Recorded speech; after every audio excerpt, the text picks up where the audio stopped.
pick me up? Yeah, I think so. Okay, good. Sure. It looks like a pretty hefty microphone. Yeah.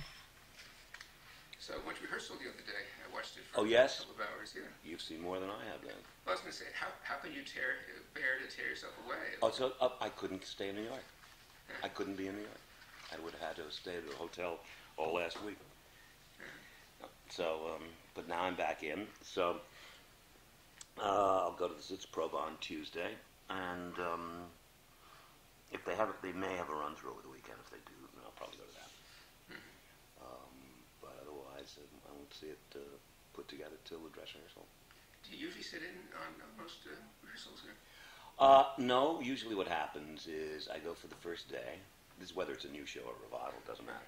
And then I stay away until the director wants me.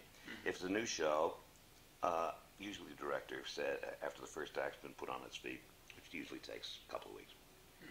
So it's way to work with Hal. And then I go in and watch the first act.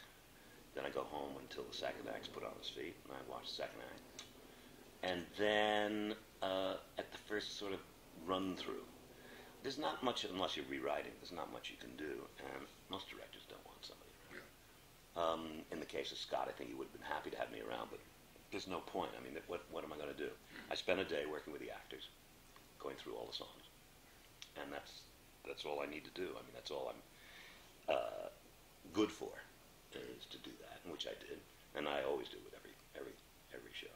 What are the interesting aspects of watching the rehearsal? I'm not sure it happens all the time, but when you're working with such strong actors like Jeremy Irons and Juliet Stevenson and Clara Boone to a certain extent, you can see they're so filled with ideas of what to do. I mean, Juliet kept saying, "Well, why don't we, try this?" Oh, I think, but that's what a good director wants. I think is stimulation from experienced actors.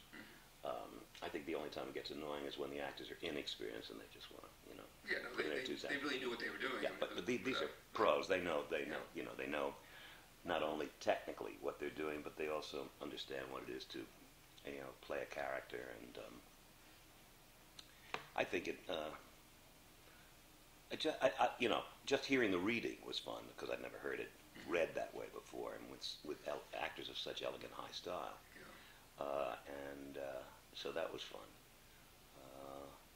But otherwise, with a revival, that doesn't affect me very much because I can't do anything about it anyway. Once you cast it, Kazan said 75% of direction is casting, and once it's cast, it's almost been directed already, unless they're unknown. Well, what about the point here? I mean, of the idea of casting a musical with actors who sing rather than with singers. But that's what I usually do. That's what I usually do. It's a little more unusual in the case of night music because it verges dangerously on the edge of operetta, and operetta is something where you don't expect acting, you expect singing. But the book of Little Night Music, which I think is underappreciated, is very subtle and very strong and very good for actors. Actors enjoy it. I asked Judy Dench, for example, why in London, why she stayed in the show so long. She stayed in it for a year, And she said, it's just such fun to act and sing at the same time. And that's what they don't get a chance to do. We'll see whether Juliet Stevenson enjoys it as much. I'm very curious. She seems to be having a very good time. I thought that Judy Dench actually was one of the best I've seen in the role. She was. But she's one of the best anything you ever see in anything, But what surprised me was, because, it's not like playing Medea. I mean, there isn't that much to delve into over a year's time. Maybe for a couple of months, you can find nuances and alleyways into the character that you didn't do during the rehearsal period. But goodness, a year, that's a long time to play a role. It's a long stretch, Well, also, I wasn't aware until I saw that she really could sing, and I guess she had done cabaret as well. Yeah, so No, she's musical and she can sing. She can sing. Yeah. She just hasn't done very many. I remember, digression, but remember Patsy Rottenberg once telling me that one problem with Judy Dench in Little Night Music was because she is so short that she wanted to be grounded.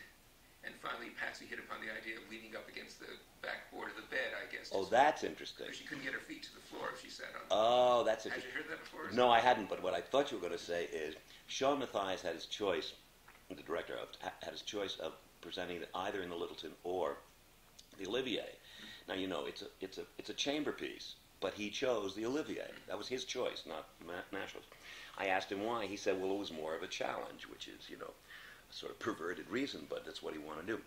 But he had Judy Dench entering way upstage, as far upstage as it was a vast depth there. And of course, she was about the size of the Pillsbury Doughboy. But she had this very fancy hat on. So what you saw essentially was a hat come on the stage. Then as she gradually came forward, it was like seeing Omar Sharif and Lawrence of Arabia.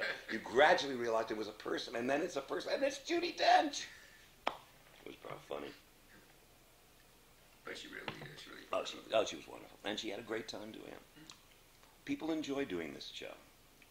It's, you know, it's fun. As I say, the book is much subtler and stronger than people give it credit for, and the songs are fun to perform. Yeah.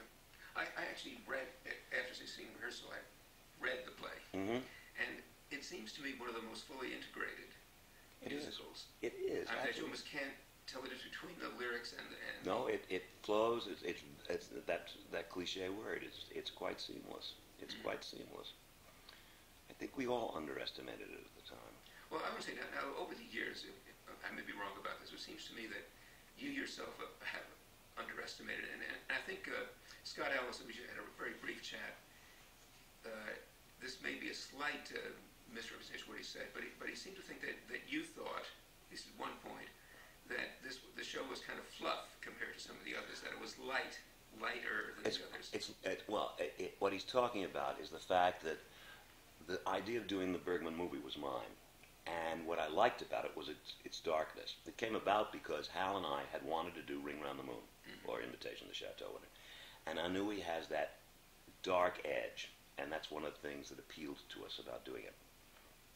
When Inouye would not give us the rights, we searched for something else that would be the equivalent, something that contained the Greek unities, all took place on a weekend in one particular place. Rules of the game. You got it, and those were the two choices. Rules of the Game. I mean, those were my two choices. Rules of the Game. I am not as big a fan of Rules of the Game as other people are, but I thought it's an idea. But when Hal and Hugh saw the two films, they both agreed that Smiles Summer Night was the one to do. But Smiles Summer Night is a very sharp-edged. It's called a comedy, but there's a whole undercurrent about death in it, which is represented by Madame Armfeldt and her toast at the table. And there is a real dark edge to it. And the first couple of songs I wrote were dark, and it was Hal who said, I think they're too dark. I think what we want is a much lighter show. And I think the phrase he used, at least the one I've quoted over the years, was whipped cream with knives. I think he said schlagovers with knives. And so what happened was that the knives sort of got lost. It was mostly whipped cream. So that's what I think this whole thing about Fluff is. It came out much lighter textured than Bergman's movie. And in fact, when I met Bergman and he saw the show, he said, your show and my movie have nothing to do with each other. They really have the same story. But he liked it, though. Yeah, very much. He asked me to work on a movie with him, The Merry Widow, and which never came through, although he finished the script. Yeah. But he saw right away that they just have nothing to do with each other, Smiles of Summer Night and Little Night Music, except the story. Yeah. But you've come to like it more? Mm-hmm. I'll tell you what it is. Every time I see it, I always kind of trudge in like a schoolboy to class and think, oh, well, I gotta do my best and try to make the show as good as it can be. And then I'm always surprised at how much I like it. And it never happened down in Washington this summer. Last summer I just thought, all right, I'll go see it again. And then I like it. And you're moved by it? I was never really moved by it, no. I find it delightful, a word I do not like a lot. But it's fun in the best kind of sustaining way. I think it's funny, and I think it's sharp, and I get involved with the characters even though they're not sentimentalized, you never sentimentalize anybody. And I have a good time. I guess that's the best way, simplest and least pretentious way to put it. I have a good time when I see Little Night Music. And you don't feel there's still all those darker elements? No, they're not really there. They maybe the actors can be in touch with them or the director, but I don't think they particularly come across. I think the characters, however, are solider. But again, it's the difference between high comedy and light comedy. This is light comedy, not high comedy. Doesn't have the depth, quote unquote, that high comedy has. It has some social content to it, of course, but that's not. Bergman's movie was very much about the social content and about class structure and all that. Ours has that, but that's not essentially what it's about. It's about flirtation. Yeah. Well, it certainly has the sexual content. That it is, absolutely, and absolutely right, absolutely right. Yeah. And it is about flirtation, and it is about wasting time, maneuvering people instead of just doing it. I had. Hold on 1 second.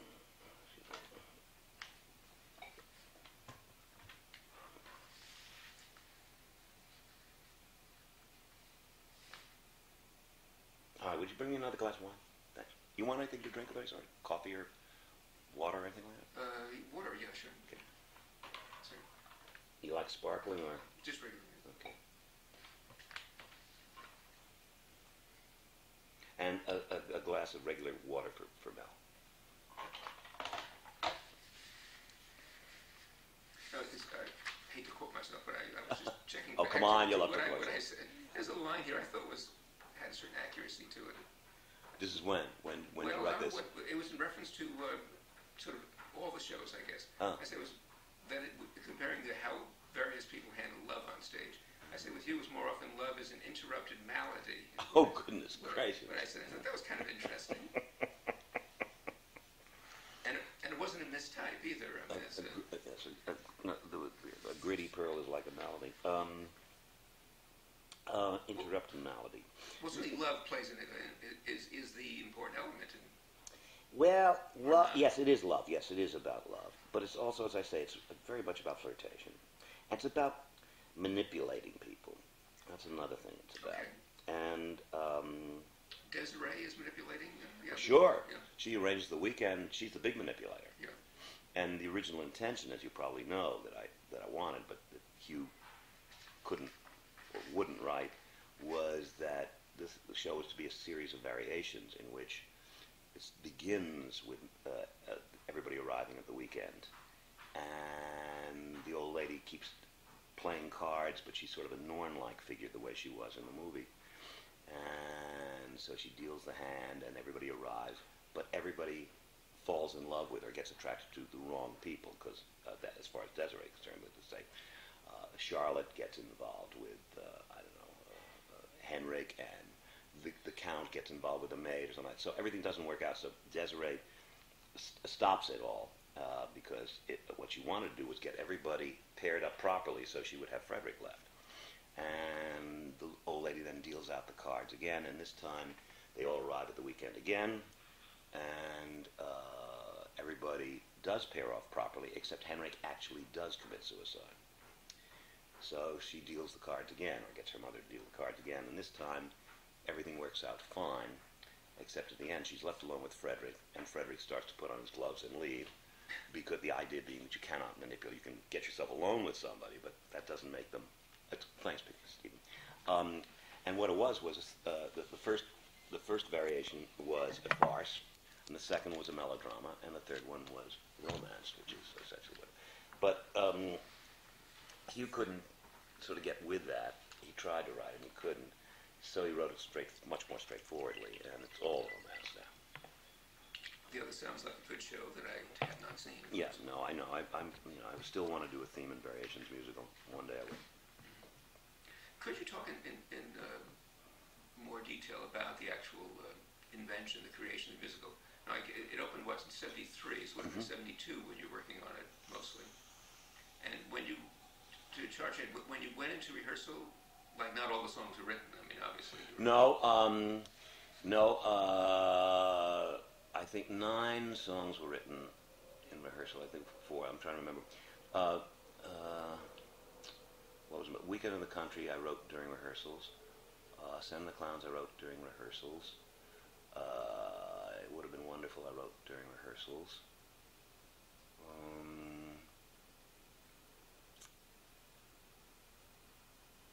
I wrote Petra's song the night before rehearsal, so that was done. I didn't write it that night. I mean, I finished it that night. Of course, some stuff was cut too that was there. 2 fairy tales, My Husband and the Pig. That's right. And then Bang and Silly People. That's correct. All 4 cut. Mm-hmm. Have I heard them in other shows? No. I very rarely have. In fact, I don't think I've ever transferred a song from one show to another, or a melody or anything like that. Mm-hmm. I once did with an unproduced movie. I took a tune out of that, but otherwise, no. Yeah, Silly People we cut on the road. Bang we cut on the road. That was replaced by In Praise of Women, and partly I used the quintet in Bang, and I can't remember why Hal didn't want that, but he didn't, and he asked me to instead write a song that would allow him to change the set from Desiree's Digs to Charlotte's Breakfast Room, and so I did, and so there's a quatrain in the middle that transfers the scene from one set to another. My Husband the Pig, what I did was I took the release of My Husband the Pig, which is Every Day a Little Death, was the release of My Husband the Pig, and transferred it to the scene between Charlotte and Anne, which was Hal's suggestion, as a matter of fact. What does the release mean? The middle section. My Husband the Pig was a big ABA form. The A was My Husband the Pig, the B was Every Day a Little Death, and then the final A was the reprise of, but all in one arc, all in one song. So a big ABA form. And My Husband Pig was just too verbose, and we sang through it the first day of rehearsals, and Patricia Elliott, she did her best, but it's beyond anybody. It's just an overly verbose song. And however, I was very fond of the release and of the middle section, Every Day a Little Death. And Hal said, "Why don't you expand it and let's use it in the Charlotte Anne scene?" And that's exactly what we did. And that's one of the best songs in the show, I think. That section was very easy to write. I slaved over My Husband the Pig, but Every Day a Little Death came, once I got the notion, came very easily. And Silly People we cut because the character who sang it, Frid, was simply not an important enough character to spend time with in the second act. The audience, I think, sat there. I don't mean we took a poll, but I, as a member of the audience, sat there thinking, why am I sitting here listening to this guy, even though what he's talking about is relevant to the show, because I'm not interested in him. He's not a character that I know. In fact, he isn't really a character. The actor who plays him has to sort of invent a character for him. And he's much more important in the movie. Bergman's movie, not your movie. Oh, no, in Bergman's movie, it's much more important. In fact, he closes the movie. He and Petra close the movie. It's wonderful. It holds up great. And Bang, I told you about. Yeah. Well, would you usually do that? I mean, starting a show, going to rehearsal without the... No, usually in the old... until Hal got really impatient when we worked together, I was usually 2 songs short. I was like 4 songs short in night music, but that's partly because of the cutting.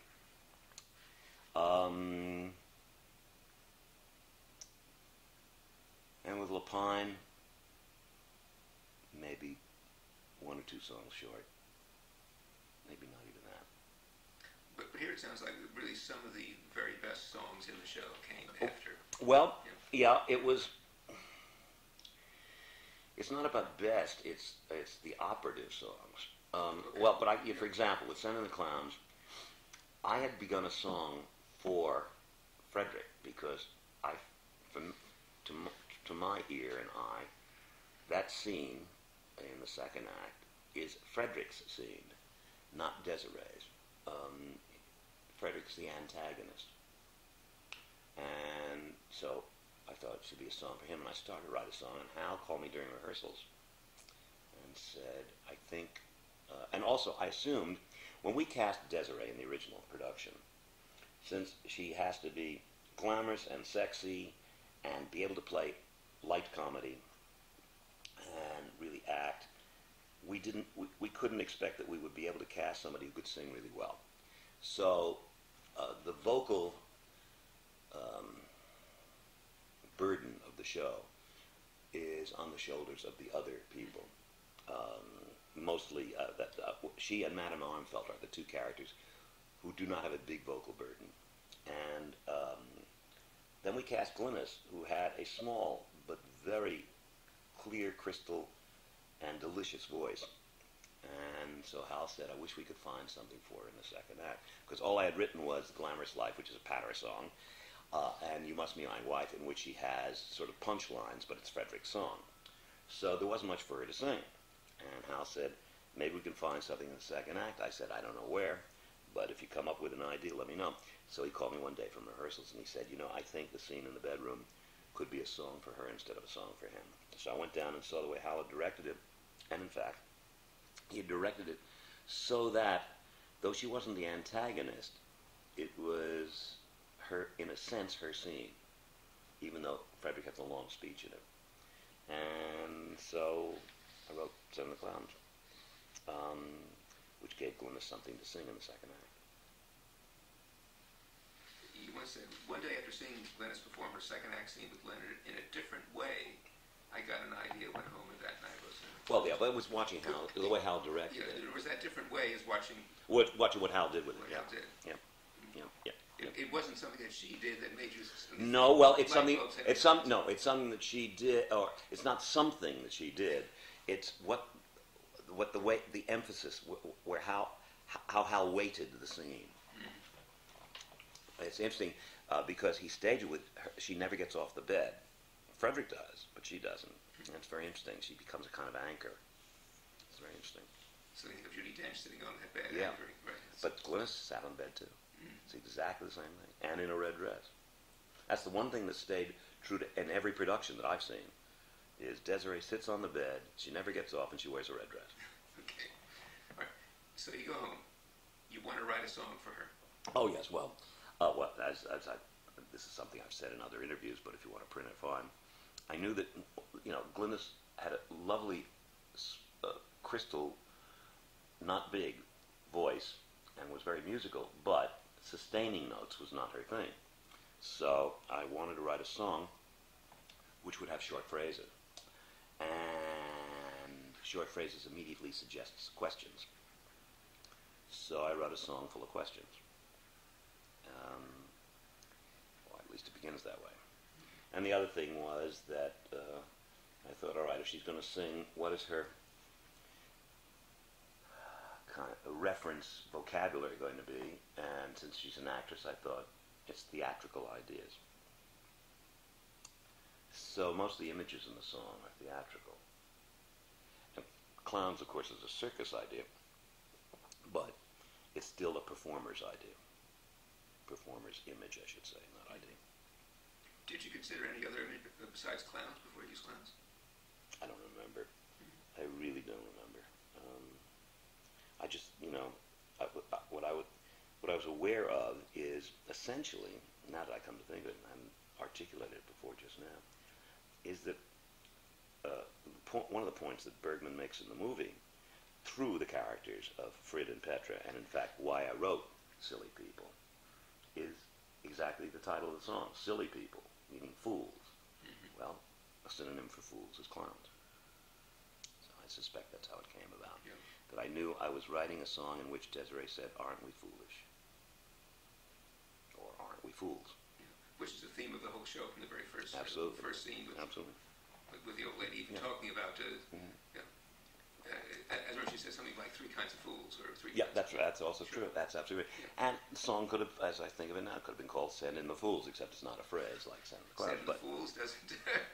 but you could use a word like fools is a very good word to sing. Fools. Yeah, it's a good word.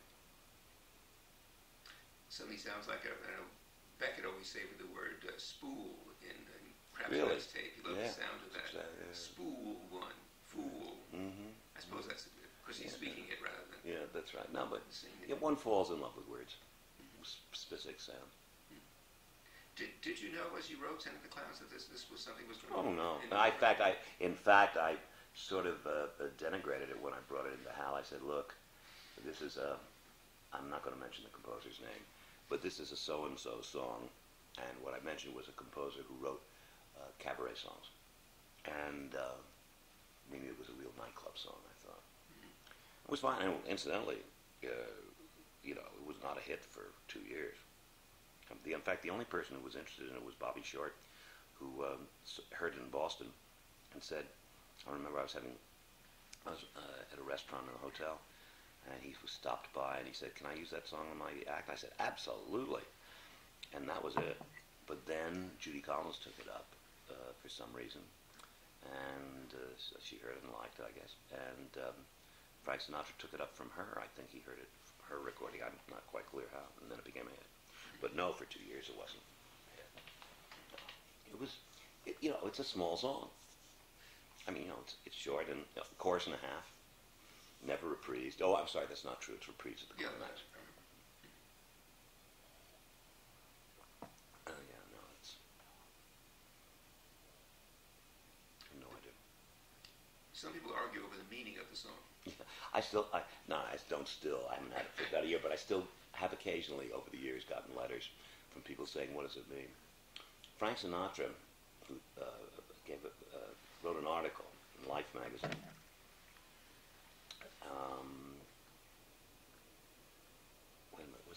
I'm not sure. I may be mixing two things up because he wrote an interesting article about the singing. Anyway, what I heard, whether it was in this article or not, was that somebody asked him what it was about. He said, "Listen, you love a chick, she walks out sending the clowns." That was his entire explanation of it. That's it.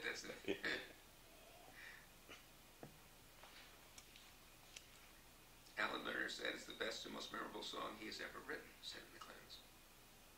Yeah, but that was a left-handed compliment since he knocked everything I wrote.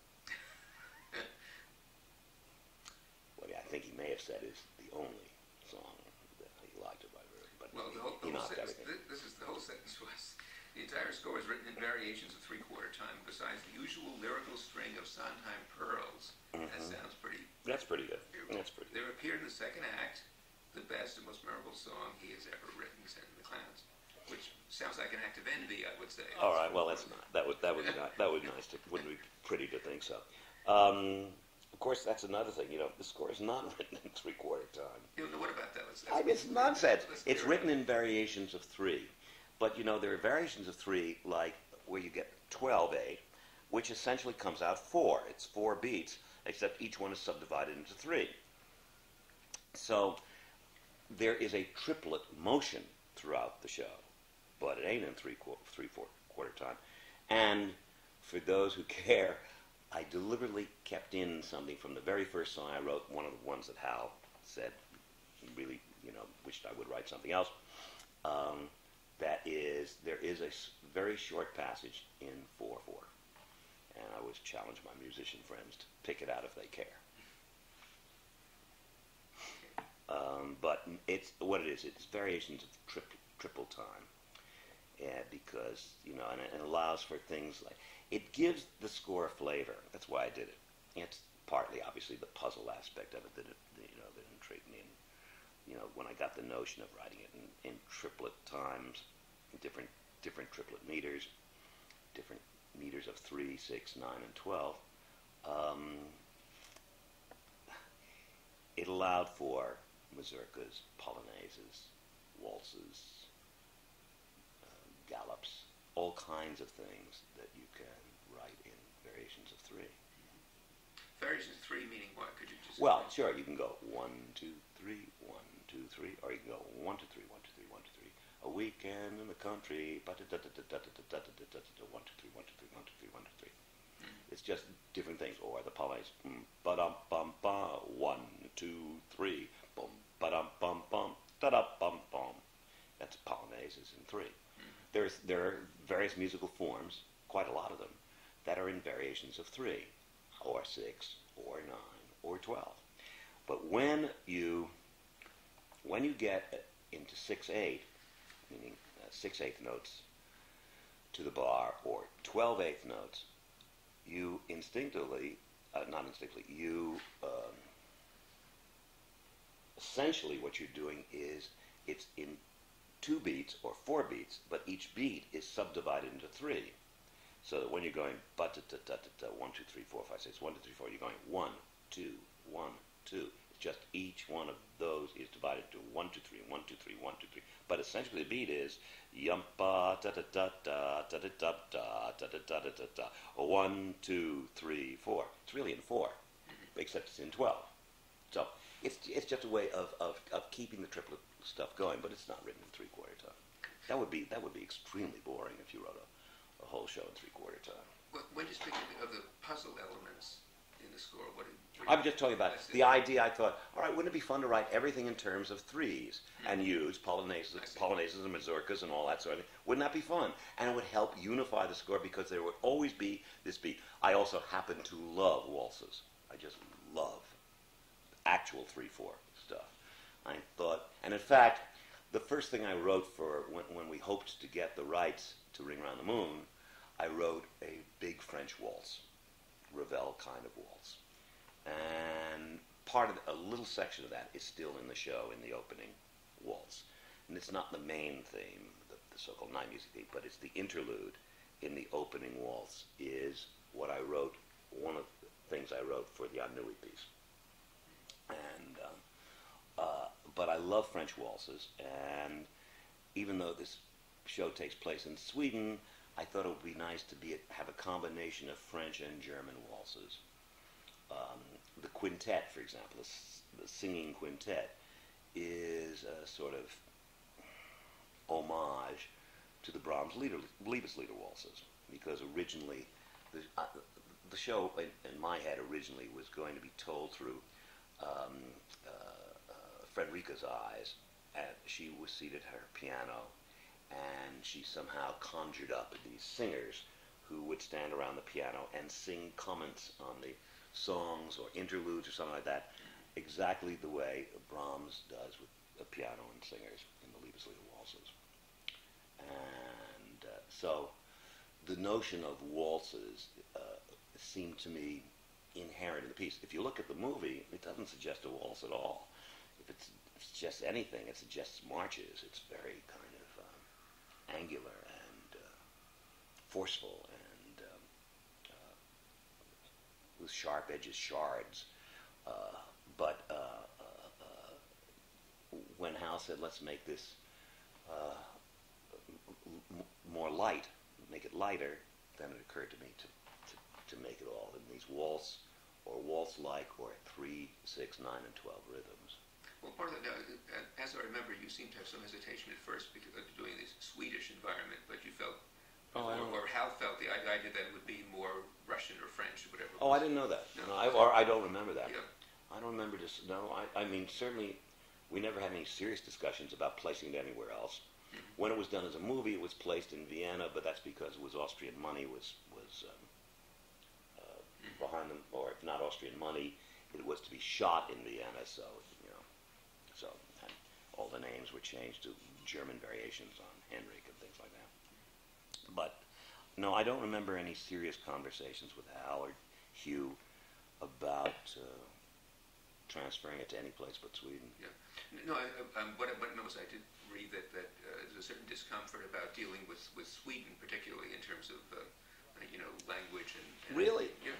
Well, if you I'm surprised. I'll tell you why. Because one of the things that intrigued us was the notion of well, in fact, it's what Bergman's about, the summer night. In which it's light all the time.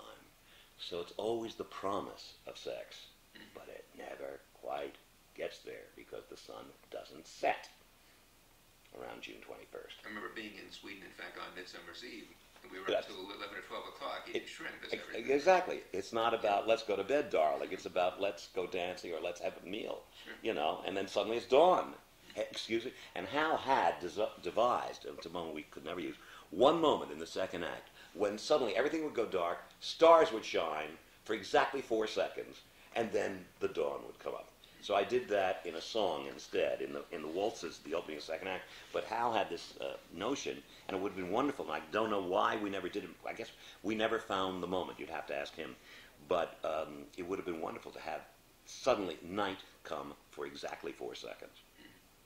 That's what reminds me that's the line in the early on when Madame Armfeld says the summer night smiles 3 times at the follies of human beings. The first smiles at the young who know nothing, the second at the fools who know too little, like Desiree, and the third at the old who know too much, like me. And yet, in the movie, the 3 smiles are not said by her at all. But Frid and Petra are the ones who talk about the smiles of summer night. And they're the ones who, at the very, very, very end of the movie, say, the night has smiled a 3rd time. Did you ever think about using the original title at all? Yes. It's one thing Bergman would not let us use. Oh.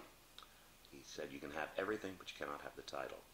And I had used A Little Night Music as the working title for the TV show that I did with Jim Goldman called Evening Primrose. And ABC didn't like it. So we used Collier's title, with the author of the original story, Evening Primrose. And so when this happened, I said, how about A Little Night Music? And everybody thought that was swell. However, when the production opened in Vienna, it was after New York.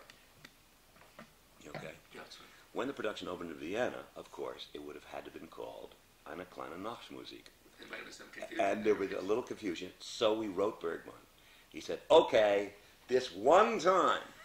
And so I have a poster in my house in the country that is the night music poster exactly the way you remember it, with the figures and the trees and all that, except it says Lachhelm und, I can try to pronounce the German, but in German it says Smiles of a Summer Night. It's the only time we were ever allowed to use it. Okay, let's just see a bit more about the...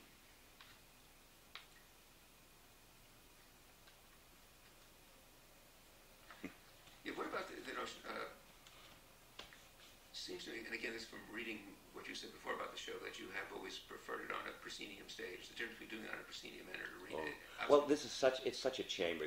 And, it bothered me at the National Theatre in London because it was such an open space. Yeah. It's about people closed in. It's about being closed in. It's about rooms.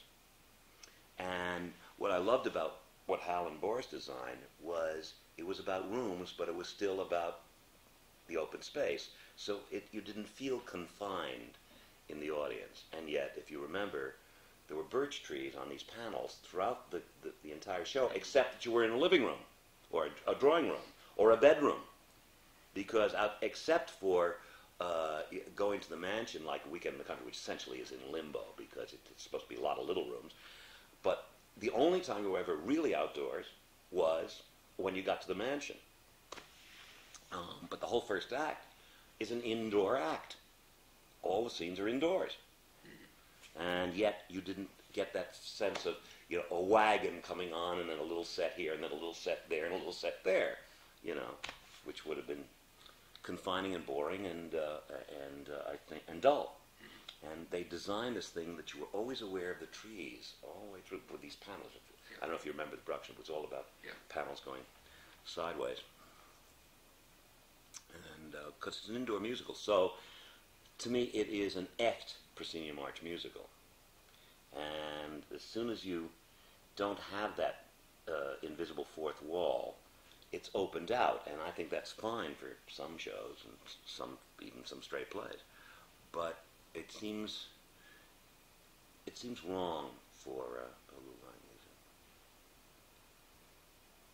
I think that may have been one of the reasons that Shawn Maas thought it would be such a challenge, is how to convey the indoors on a vast stage, his own puzzle. Well, that stage has been a problem for many shows. I'm just thinking of other, even musicals I've seen. Well, for that matter, I guess it was My Fair Lady didn't really. Yeah, it's very not a lot of stuff goes well in, but epics go great in the Olivier. I mean, Declan's production of Peer Gynt, which was one of the thrilling things I ever saw in my life, of a play I never understood and never even liked until I saw it there. Yeah, and it was very simple, but the space is what was spectacular. Yeah. The sets were very simple, but the space was spectacular. Well, Candide did. Yeah, that's a little bit well. similar. Well, that's Yeah. again, Candide has an epic feeling, going from country to country and space to space. You know, Well, night music is the reverse of epic. Yeah. It's exactly night music is microscope. Chamber epic. Yeah, absolutely. Yeah. It's not. It's just a chamber piece. It's a chamber piece with a small cast, a small sound, even though it can stand a big orchestra because it's lush. But it's it's all about everything's about 2 and 3 people.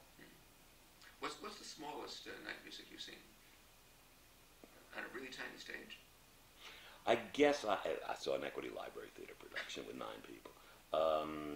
But outside of that, I haven't seen very many productions of it except in major venues like London and New York and California, Washington. Have you seen many foreign productions? No, I guess I've never seen, except for the Vienna production, which was it was not exactly similar to Hal's, but it certainly had the same feeling, and the London production, of course.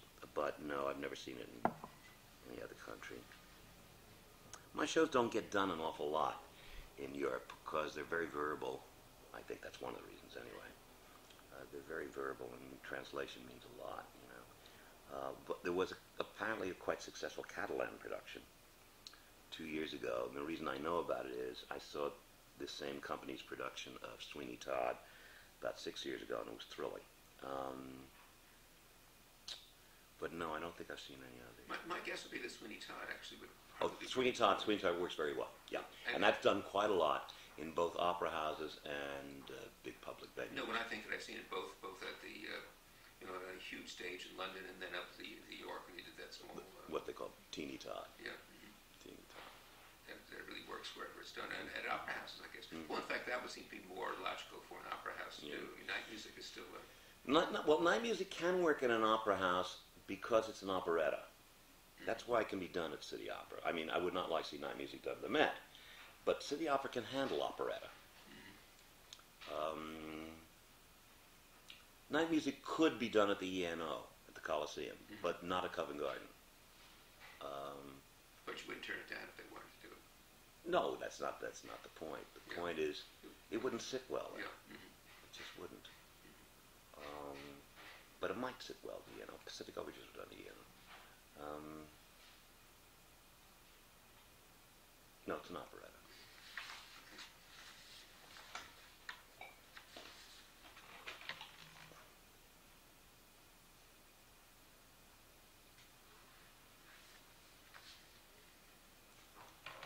Steve, could I get another one? Yeah. Thanks. If you have time, Sure. I want to go back to that, but maybe we just glancingly talk about some of the other things now, like Gypsy coming up now. Oh, sure. But you've always said that Burnett Peters was like one of the few Broadway stars. Well, I think sure. I think she's probably the last of the Broadway stars. That is, say, somebody who essentially stars on the stage as opposed to sometimes on the stage, sometimes in the movie, etc., etc. She does a lot of concert work and her act and that sort of thing. But she was created by the stage, on the stage, and she exists on the stage. So she's a real stage star. And I don't know anybody since Bernadette who, there are people who have quote, star quality and who could, but, they don't stick with the stage because there isn't enough work. There's enough work. Exactly. They make a big splash on the stage, and the next thing they're doing is this TV series or a movie. Bernadette's a real stage star. I think I know she's going to be wonderful, and thanks. I don't want to, overpraise her, but I think she's going to be spectacular. In fact, I know she is because I've seen her do some of it. She's wonderful. And I think a lot of people are going to be surprised because a lot of people think that she's very odd casting for the part. Which is what they said when she did Annie Get Your Gun. Yeah. But this is... Well, I guess part of the question is whether she has, so to speak, the balls to play. Does she ever? Play her. Before you finish the sentence, the answer is, does she ever? And that's what's going to surprise people. Because she's never really had a chance to show that aspect of her personality and acting ability. There was a little Love It in Jim's movie, an Impromptu, where she played a very neurotic, angry woman, and you could see the fire. And there wasn't anything cute about her at all. It wasn't even attractive. And she played it right on the nose, fearlessly. And this gives her a chance to reveal some of that, some of those colors, some real passion and anger and force. So I'm afraid of overpraising her, so please don't make it seem because people say, geez, well, he didn't have to go that far, So. Here's something that Julie Stein said to me some years ago. He said, I think Steve is the best dramatic lyricist. With him, he said, I wrote probably the best song I've ever written in my life, Rose's Turn. Okay. Well. Do you think you would have written Rose's Turn if you had written the music as well as lyrics? You would have. Well, yeah, you know how. Do you know how Rose's Turn came about? Tell me again. Jerry Robbins was going to do a ballet. In which Rose, a sort of nightmare ballet, at the climax of the show, in which Rose confronted all the people from her past. And it was to be, one of those inimitable Robbins semi-dance numbers. It would be choreographed movement, but it would have dancers in it, but it would have the burlesque people in it. It would have, in those days, there were 3 Louises and 3 Junes. And so it would have been spectacular. And then about 2 weeks before rehearsals began, he said he didn't have time to do it. And so could we devise something? In fact, it was less than that. It was a week before rehearsals. And I said, well, we better talk about it.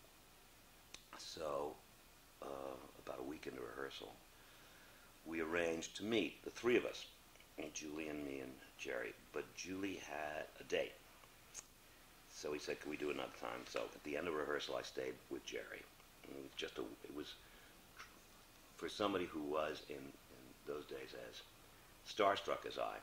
Starstruck, I mean theater struck. I mean glamour struck. And I was a big movie fan. To be in a darkened, we rehearsed at the top of the New Amsterdam Theater, which is its own little auditorium where Ziegfeld did his midnight frolics. And there was nothing but a stage and a work light, because you know what the electricians union does once the rehearsal's over. Everybody out, 1 work light, don't you touch another switch. And so it was just Jerry and me and a work light. And he said, look, let's try ad-libbing something. I said, my only thought is to do a musical equivalent of what you were going to do in the ballet, which is to use all the tunes that Rose has been associated with or heard in the show and make a kind of collage the way you were going to do it physically. He said, okay, well, ad-libs. So I started to play, and Jerry started to move. And he said, play it in a strip rhythm. And we started to improvise. And we worked for about an hour and a half. And it was now 12:30. I mean, I was just so excited I couldn't stand it. So I couldn't wait to get home because we sketched the whole thing out. And I wrote it all down, and I brought it to Julie next morning. He said, fine. And I couldn't wait to tell my friends that I had lived that dream of, like the movies of the 40s where, the Gershwin kind of character is in his penthouse and he writes his Manhattan Symphony overlooking the city, and it all comes out at once. He writes the entire piece in exactly 10 minutes, because he's so inspired. But that's essentially what we did. What we did was, Jerry and I, we just improvised Rose's Turn.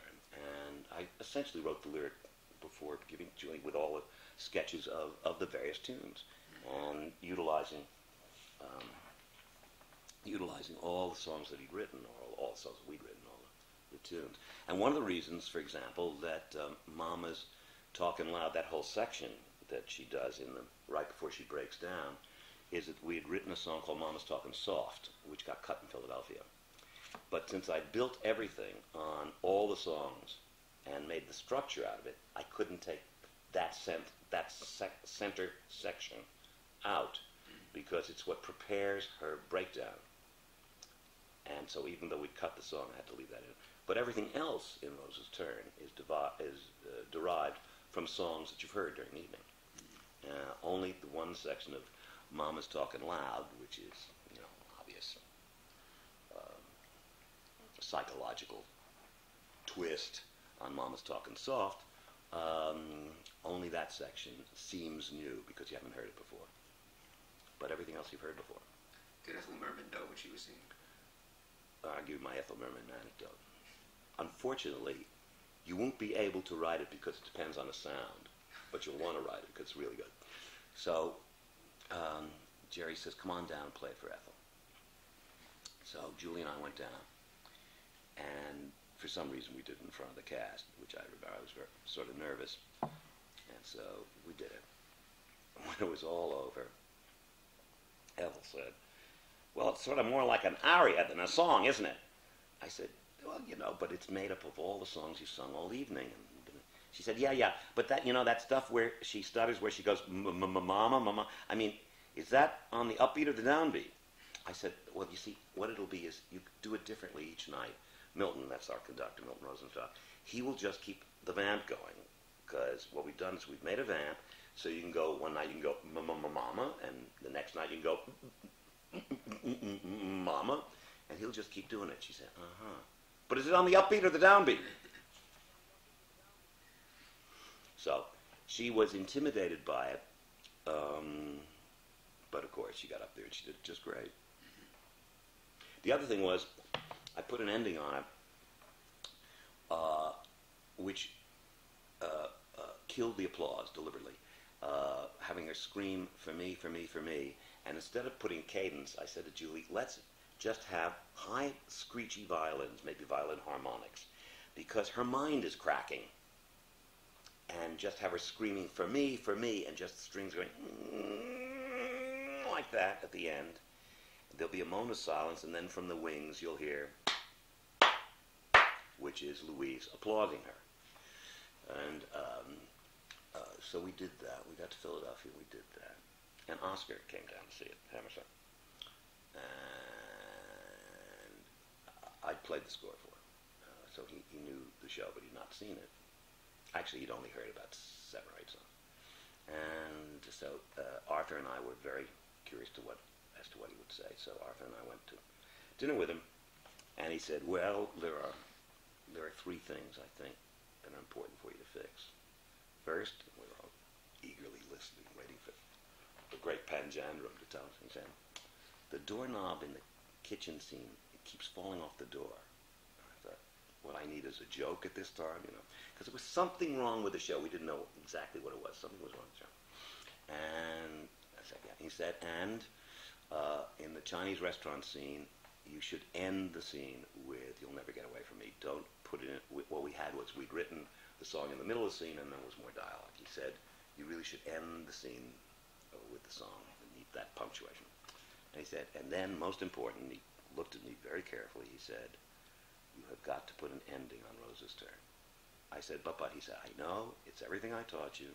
It's not true to the character, because if her mind is cracking, what is she doing going, for me? Again. He said, but the audience is not listening to the rest of the show. And that's where the show is. That's what the show is about, at the last 2 pages of the show. They are not listening because they're waiting to applaud Ethel Merman. You've got to let them off the hook. Let them applaud her. I don't care. I know it's not perhaps psychologically true. Let them applaud her, and then they will listen. And of course, he was dead right, because they all screamed for her. She stood on stage, the applause died down, and there was dead silence in the house. And when Louise came on, they played those last 2 pages, which are the most important 2 pages in the script. The audience was riveted. But prior to that, they were quiet, but they were waiting for the curtain call. And it was a great theater lesson. And that's from the man who taught me always be true to the character. Do you hear Hammerstein's voice? I mean, all the time. All the time. All the time. As you're writing? No, it's when we're in rehearsals and when we're out of town. Well, no, wait a minute. I said that too glibly. No, I hear him while I'm writing. When I get stuck on something, or I sense that something's wrong, I hear what he says about character and about simplicity and about letting the audience understand and giving them the tone. And, you know, particularly when I write opening numbers, because he was so fierce about opening numbers and how the opening number is so much, by far, the most important thing you can do in a show is how you open a show, because it's where you lay the ground rules for the audience and tell them what kind of evening they're to expect. It's a rule we didn't pay attention to with Forum. And Comedy Tonight. Yeah, exactly. And when Comedy Tonight did it, I thought Oscar was right. But the number we had in New Haven, which is a swell song, completely misled the audience. So the answer to your question is yes, I do hear his voice. No, I don't. I don't hear his voice, but the principles he taught me are always there. Always, always, always. And I articulate them in my head. Some of them are now second nature. Things about rhyming, things about rhythms, things about the periodicity of lines, where a line ends and how that relates to the music and all that sort of thing, inflection and that sort of stuff. That's all second nature to me. That's like learning to drive a stick shift, and then it's just in your muscles. But the specific things like be ruthless about cutting something. We had a reading of Bounce today, and we were talking about possible cuts, and I said that wouldn't bother me if it's really right for the show. You have to be ruthless. And actually, I'm exaggerating. We weren't talking about it today. We were talking about it a few weeks ago, but it came up again today. It still is called Bounce. It hasn't changed. No, Bounce is what I want. No, Bounce is what I wanted a year ago. The problem was that because a movie had been done a few years ago called Bounce, even though it was not a successful movie, Hal was very reluctant to use something that had been used already. Mm-hmm. But after a year, he changed his mind. So, because there's a song, it's the opening song, blah, blah. So it is Bounce. Yeah, that's what we want. Unless something bad happens, unless we get sued or something. Could you say what Bounce means in context?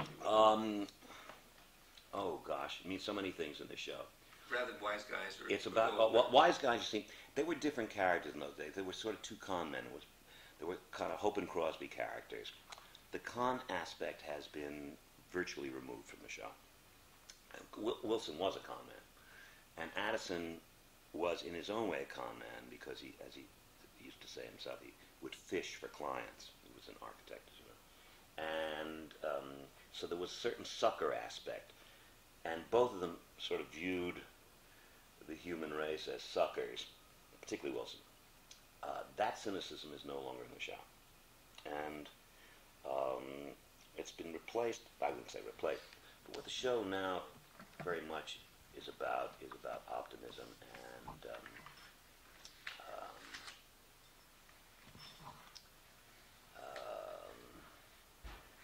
trying to think of the right word, because the word enterprise. Optimism and enterprise. Yeah. About American optimism and enterprise. It's about 50 years of American history, from the 1890s to 40 years, to the late 20s. And from the gold rush to the Florida boom. And these guys lived those 40 years. And they had a minor cultural impact on the country, and they were very much involved with what went on in those 40 years. Is it cynical about optimism and enterprise? No, it isn't at all. No, it isn't. I don't want to say too much, okay. Not because it's secret, but because as soon as you start reducing things to what things are about, they become banal. Mm-hmm. The thing, also, the show has bounce to it. It is a musical comedy. One of the things that I worry about is that the birthing has taken so long that people are going to be expecting Gilgamesh at least, that it's going to be, the size of, but it's a musical comedy. That's all it is. It's just been very hard to focus it properly. I've always liked it, and, there's this thing about how the workshop was a disaster. It wasn't a disaster at all. It's just the thing had shifted from being too kind of cartoony to too lugubrious. Now I think what we've got is the right balance. And it's swift, and it's funny, and it's sharp, and I like it a lot. Is the plan to do it with the Goodman? Is that still? Yeah, it goes to rehearsal in May. Opens with the Goodman it starts previews June 20th. And then opens, I think, 10 days later. Is it Bounce exclamation point? No. Thank you, no. We put the exclamation point in gold because it just looks so... gold with a gold looks like... It doesn't look like a title. No, I'm not into explanation points. You said Carousel's your second favorite musical. Porgy's my first. Porgy is my first. Could you explain it, or why? Yeah, no, it's just, it moves me, that's all, and it's, I think the score is inspired. I don't say that about a lot of scores. I can't say it about, I don't know that I say it to that degree about any score except Porgy and Carousel. There's something, they're just huge. They're just huge. But, you know, analyzing what makes music huge or why it has a huge emotional effect, I mean, there are people for whom other shows does that. Carousel does it for me. I hesitate to see it. I even hesitated to see the Nick Heitner production because it moves me so deeply. It's not even quite a pleasant experience. Moves you to tears? Yeah. Oh yes. But I'm an easy crier, so that's not the distinguishing factor. I drop a hat. I'm easy crier. There's also something about the story about the father. No, it's about the music. It's about the music. It's about the music. Maybe there's something deep about the story that gets to me, but it's about the music. It's music and lyrics together. It just, it's so rich and surprising, and it's both fresh and solid. I know, it's just, Porgy for me is monumental. That's on another level. That's on a level by itself. Do you still want to write your Porgy? There's no such thing as writing one's Porgy, you know. You write what you write. I never think about that. And then there's Frogs coming back. And then there's the Frogs, yes, indeed. Which I remember from the Yale pool. You went there? I remember reviewing it in the pool. But did you review it? oh, sure. For the Times. For the Times? Yeah. My God. Yeah. Guess what? I hope you're not insulted, but I don't remember it being reviewed. Isn't that wild? Isn't that wild? It was a good review, actually. Thank you very much. Fun, It's fun. Well, Nathan has done a remarkable job, and he's taken Bert's book and he's expanded it, and it's very much the spirit of Aristophanes, which will, of course, surprise people because as soon as you think of Greek playwrights, you think of something high tone. But you know, Aristophanes he wasn't sort of as low comedy as Plautus because he dealt with, you know, gods and goddesses.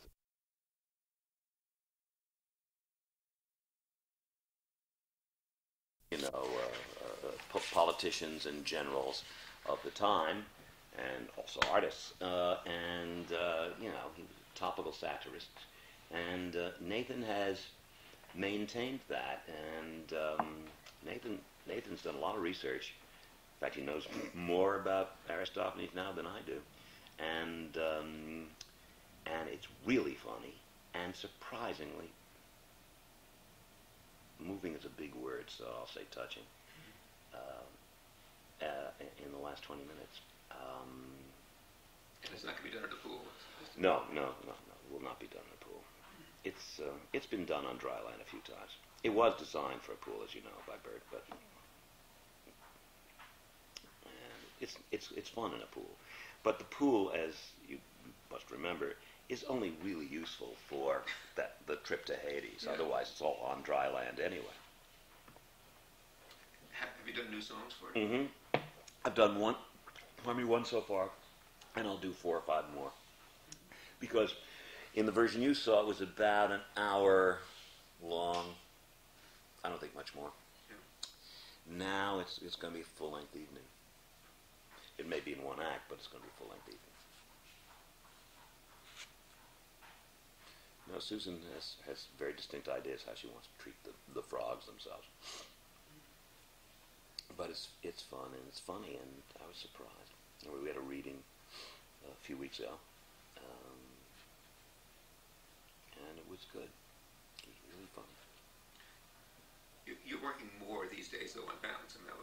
Well, yeah, I'm sort of finished with that now. I have one more song to do. But we had our reading today, just in Hal's office, just Hal reading the script and me singing the songs. It was just, you know, for ourselves and for, you know, the creative staff, you know. Well, actually, even the set designer wasn't there, but choreographer was there. And it seems in very good shape. And one more song to come. So yeah, that's it. Then I'll get on to Frog. How did it feel to have all the shows done at Kennedy Center? Did it give Oh, it was wonderful. You know, it's both. Well, first of all, it was flattering that they wanted to do it, and then it turned out well. And the shows hold up well, which I say immodestly, I expected them to, but they were done so well, and cast so well, and produced so well. Did you learn anything about the work from seeing it altogether? No, I wish I could say so, but I didn't know. Well, that's not exactly true. I'm being a little glib there. Not to echo, but I have to. You're a critic on the Times. John Barrowman in Company affected a sea change in the show that had not been there before. He made it very clear that the show was about Bobby and that Bobby was not a cipher and that there was something else going on there. And he made it into a show about a guy growing up, which is what I hadn't been able to articulate it before, but that's what the show's about. It's about growing up. And he was able to do that. I mean, that's because of the personality and what he is as an actor and a personality. And Michael Cerveris did something similar in Passion. He made it very clear that the show is about Giorgio and not about Fosca. And it had to do with what he did with the part. And those two shows, it wasn't so much they were revelations, but they settled themselves into what they ought to be. In terms of Company being about Bobby, though, I certainly felt it when Adrian Lester did it. Yeah, he was wonderful. He was wonderful. But here's the difference. Adrian Lester is grown up. He's a man. John Barrowman's a boy. And that's the big difference. Adrian Lester can't help but being a man. That's who he is. That's his persona. Okay. He played it perfectly. But there's something about John Barrowman that's still not grown up. And so it's like, again, that thing that I was talking about casting. You know, Kazan said, you know, if you cast people, it's 75% of directing is casting. But there's always the question, how do you really know? And sometimes it's luck. Yeah, and even if you go on past records, other performances, it's still... Sometimes it's luck. Sometimes when you catch a performer at that time in their lives, Sure. you know, maybe John Barrowman 5 years ago would have been different, or 5 years from now. It's just right now. Lee J. Cobb in Death of a Salesman, I mean, Yeah. that moment he was Absolutely. perfect, and not Exactly. before or after. Not before or after. Yeah. No. And sometimes an actor discovers himself or herself in a part. That's another thing that happens. Anne Bancroft in Miracle Worker. Not in Two Foot Seesaw, in Miracle Worker. Okay. And in your shows, I'm thinking now, let me think of something comes blazingly to mind. Ethel. It's the obvious one. Yeah, okay. Ethel Merman discovered who she was, who she could be in Gypsy. Because it called on something that had not been called on before. She wasn't aware of it. She just was Ethel Merman. She got out there and did her thing. She didn't, I don't think she went home at 9 and thought, oh my goodness, I'm becoming something else. Not at all. She went home, thought about the lyrics, went to sleep, and came back and performed them.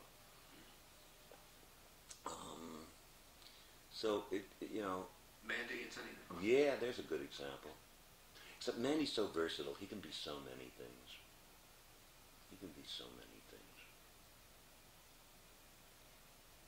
Bernadette discovered something about herself in Something in the Park with George. Nobody had ever seen her like that before. I think Gypsy's going to do it even further, but think about her in Something in the Park with George. It doesn't relate to anything she'd done before. I'm still stunned that James had the idea of casting her. It seems obvious now, but if you'd read the script in 1984 and then said, who are you going to cast? And I said, Bernadette Peters. You said, Bernadette Peters? It's true. So when is Assassins going to be done? Next January rehearsals. As long as there's no war. That's another matter. What is it with Assassins? They keep postponing it. No, it's just every time we do it, something else happens on the globe. Maybe we shouldn't do it, but no, it does. It seems cursed, doesn't it? And it really is. First the Gulf War, and then Yeah. I know. But let's hope. Well, maybe they should just go ahead and do it. I mean, or announce it and then postpone it so that there won't be any terrorist attack. No, we look forward to doing it because we had assembled the most wonderful cast 2 years ago, and I hope we can get some of them back. But I do look forward to that. Mm-hmm. That's a show well worth seeing again. But it is strange. It's the one show that somehow, because it's timely. I know. Isn't that weird? Isn't that weird? Yeah. Yeah. And I'm, if the world still holds together and nothing, God forbid, catastrophic has happened, it's very interesting to see how an audience takes it. What do you think's going to happen? I have no. In the world? The world. Oh, no, that world out there. I don't know. I'm a pessimist, so I'm not the one to ask. Well, Saddam Hussein just said he's going to destroy these weapons, and Bush immediately responded, said, in effect... Bush wants to go to war. He wants to go to war, yeah. Period. Sure. Period. That's as simple as that. And, I think we live in... I think our government is a fascist government. They just do what they want to do, and there's a government in secret. I think they're the real axis of evil. But I think you should not probably print that. I would appreciate you not doing it, but I don't know how you feel, but I feel that fiercely. Until you write a song called Axis of Evil, then we'll print it. Where did that phrase come from? No, that was that speechwriter. He's taking credit for it. But I mean, it was coined. Someone sat down, like writing a lyric, and coined Axis of Evil and also Weapons of Mass Destruction. I can't figure out when that... No, Bill Sapphire will tell you. He'll be able to look that up for you, Weapons of Mass Destruction. That's a very good phrase. Axis of Evil is absolutely propagandistic. That's, again, Hitlerian. That's exactly... Goebbels would have done that. Axis of Evil. That's absolutely... please don't print any of this. Okay. I don't want to be in the middle of... why doesn't stick to writing songs and shut up about its political connections? It'll only... So please don't do it, okay? Do you ever write songs when you're not doing a show? Just... No. It has to be a framework, a structure, a thing. No, it's got to be. It's got to be for a purpose. Do you still work like from midday onward? Is that pretty much? I usually start working around 11 in the morning, and I used to be able to work 14, 17 hours a day. I can't do that anymore. You slow down with age, and also get less confident with age, which surprises me, but I'm not the first person to say it, I fear. I thought it would get easier, because you know more the more you work. I don't know how you feel about writing, but you find yourself, when you're writing, is it just as easy as it ever was, or harder than it ever was, or less easy, or less hard than it ever was? Depends what I'm writing. Some things are harder, sure. Like the books you're doing.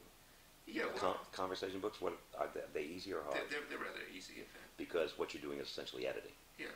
Writing about Edward Albee was hard. That's what I was going to say. Then what about the... Yeah. It's true. The older we get, I think, the less confident we get. Mm-hmm. But you still have plenty of energy to write, don't you? Some. Not... plenty. I mean, it would be easy. It would be easy for me to nod. I don't think I have plenty, no. Could you not write? No, I think it's too much. I don't want to use the word fun, but it's too stimulating. And also, there's a great joy in writing music. There just is great joy in writing music. If I couldn't get my shows on, I think I'd still be writing them anyway. I think. I might be wrong. But I can't imagine doing anything else. Joy in writing lyrics as well as writing music. There's no joy in writing lyrics. That's not true. There's a limited amount. It's just lyrics are so hard, and they very, very rarely come out the way you want them to. Music, much more often. Much more often. Can you point to a lyric that came out as you wanted to?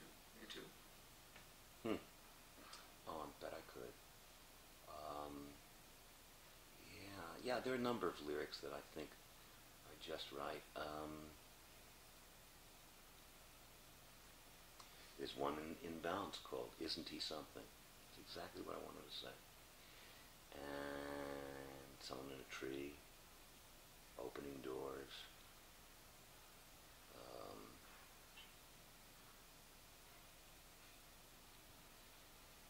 The Miller's Son. Getting back to night music. Mm-hmm. Okay. Yep. That's the first one that comes to mind from the Yep. music. Yep. It's the one. First one. Weekend in the Country is pretty good. There are a couple of soft sections in it, but it's pretty. That I like too. There's a lot of there. As a matter of fact, a number of. Again, it's like my attitude towards the show. There are songs in night music that surprise me by how much I think, hey, that's good. Mm-hmm. Well, they sure read good. Yeah, they read well. Yeah. They do. They do. Because what's curious too is reading them. It's you can hear the music. Ah, I wonder if you could if you'd never heard it before. Probably not. Yeah, probably not. It's interesting. One of the little tasks that Oscar set me once when I was feeling very low is he had just written King and I, and he said, "Here, take this lyric and you set it, and then after you've said it, I'll play you what Dick Rogers wrote." So he gave me "We Kiss in the Shadow," and it seemed to me so obvious that it was a waltz because you look at it, it goes, "We kiss in the shadow, we hide from the moon, we 1, 2, 3, 1, 2, 3, 1, 2, too soon, we 1, 2, 3, 1, 2, 3." Of course, so I said it as a waltz. Then you listen to Dick Rogers, he said it in 4. And I thought, it's incredible how different two people can, So sometimes, but I'm glad that the two things, because what that means when you say that to me is that I set them correctly, that somehow the words and the music go together, which is, a harder thing to do than most people but think. you can see it's true even if just the line, just flipped open, just rather casually, the line, "A weekend in the country," just those words. It's hard to just say the words without going into a weekend in the country, but you could go, "A weekend in the country, pa-da-pa-da-pa-bum, pa-da-pa-pa-pa-pa-da-pa-da-pa-pa-pa," which is 4. "A weekend in the country, ta-pa-pa-da-pa-dum, pa-da-pa-da-pa-da-pa-da-pa-da-pa-da-pa-dum," as opposed to "A weekend in the country," which is a syncopated 6. And it's also true again here to Send in the Clowns. Mm-hmm. Again, those 4 words. No, that seems cannot be said without thinking of the music. Yeah.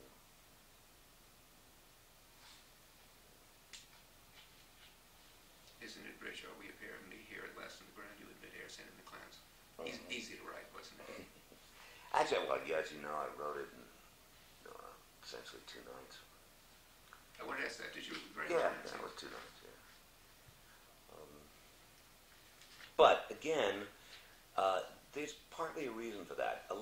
One of the reasons that so many well-known and good songs get written out of town, or in the old days when there were out-of-town trials, is that once you see a cast and you see the direction and you see everything and you know what's going, and you see what the situation is, as opposed to having to imagine it, it becomes easier to write a song because you know exactly what actor you're writing for. Don't forget, I wrote Send in the Clowns for Glynis Johns. That makes it much easier. I wrote The Ladies of Lunch for Elaine Stritch. It makes it easier. I wrote most of Gypsy for Ethel Merman. It makes it easier when you know who you're writing for. I mean, Shakespeare wrote for actors he knew. He said, "Hi, honey, you want to play a king? Okay, great. We'll go into rehearsal in October. I'll give you a nice weak king to play." But Arthur Miller, Tennessee Williams, Edward Albee, and so many others do not. Do not, exactly. And listen, most I don't either. I've given you the 3 times in my life, and once for Angela after I wrote a couple of songs on spec for her for Sweeney Todd. Yeah. But after she agreed to do it, which was after I'd written By the Sea and Where's Spies in London, she agreed to do it, and then I could hear things through her.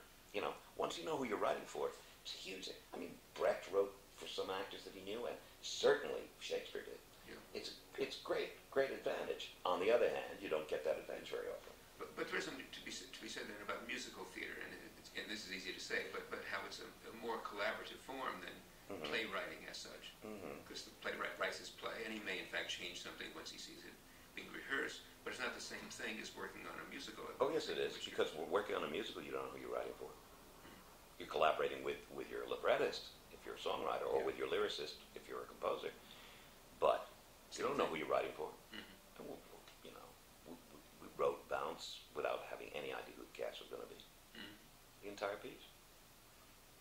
And it's very rare. I've given you examples. The examples, yeah. I should, if it's okay by you, unless you have... Yeah, no, I think we'll just covered what I was going to cover. I wrote musician strike at the bottom of my list here. Oh, well... Should we say something about that? If you can, if you want to. I mean, my feeling is I'm afraid I'm not on either the side of the producers or the unions. I think that the composition of the orchestra should be up to the composer and the orchestrator, and possibly maybe the music director, conductor, something, but essentially the composer and orchestrator. And the problem is that if you're a composer with some clout, you can, talk to the producers and they can say, gee, we can't afford this or whatever, and you can make an arrangement. But if you have the clout, you can say, I'm sorry, no fewer than 15 players or whatever it is. But that's not a guarantee particularly for a young composer, where the producer can say to you, oh, I'm terribly sorry, if you want your show on, we're doing it for 2 musicians and 12 synthesizers, On the other hand, I think it's ridiculous for a union to set a minimum. I mean, why should, if I write a show or let's say Hal decides that the place it should go is in the Broadway Theater, and I've written a chamber score for whatever, and they insist on 25 minutes, that's ridiculous. It's just ridiculous. So the union should not dictate it, but then neither should the producers. What is it on Tuesday you're doing? You're going to hear the score with... It's called the Sitzprobe. You know that? Sitzprobe? You don't know the word? Okay. Sitz means sit? Sit, yes. Sit and probe. Yeah. Okay. Okay. Thank you. Yes, no, Mel's about to leave, so it's okay. It's where the cast sits for the first time and hears the orchestra play. Giovignani has gone through the score with the orchestra yesterday and today. And on Tuesday, the cast gets to hear the orchestra for the first time. So you sit in a room, and each of them gets up and does their songs, and you hear it with the orchestra, and then you adjust. The orchestra knows the score, so they play it well. They play it, but If Scott Ellis says, okay, can I come and hear that? Is that a... Oh, sure, it's fine by me. Oh, absolutely. Oh, it's fun. It's fun. Yeah, okay. Oh, you'll enjoy it. And it's Tuesday afternoon? Yeah, I don't think he'll have any objection. It's fun. Like at 2 o'clock or something? 1:30. 1:30, yeah. No, call him. Okay. I can't imagine he'll have any... Would you sign this book, by the way? Sure. It's been sitting around my... For you? For me, yes. Sure, okay. It's been sitting there since 1973, I think. Okay.